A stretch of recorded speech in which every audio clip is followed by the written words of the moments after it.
தெரியுதா உங்களுக்கு? எவ்வளவு ஒய்யாரமாக இந்த இடத்துல உட்காந்துருக்காரு. அழகிய திருமேனியில் திருநீறு காப்பு, வில்வ இலையிலால் அர்ச்சனை, கருநொச்சி பூக்களால் அவருக்கு அர்ச்சனை, அலங்காரம். எவ்வளவு அற்புதமாக இந்த வருடம் எங்கள் வீட்டில் இவர் எழுந்தருளியிருக்கார் தெரியுமா? உடல்நிலை சரியில்லாமல் இருந்தேன். எப்படி எழுந்திருப்பேன் அப்படின்றது தெரியாத அளவுக்கு அவ்வளோ உடல் சோர்வு நலிவாக இருந்தது.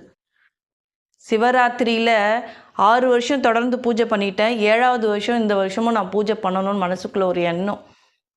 இறைவான் என்னை எப்படி எழுப்புவ தெரியல, நினச்சிட்டே இருந்தேன். சிவராத்திரி காலையில் எனக்குள்ளே எப்படி தான் அந்த சுறுசுறுப்பு வந்ததுன்னே தெரியல. பேசவே முடியாது. ஒரு வார்த்தைக்கு இன்னொரு வார்த்தை பேசினாலே மூச்சு அப்படியே திணறும், மூச்சு வாங்கிட்டே இருக்கும். எப்படி அதெல்லாம் சரியாச்சுன்னு எனக்கு தெரியலை. சிவராத்திரி காலையில் கண் விழித்த உடனே உடலில் அப்படி ஒரு உற்சாகம்.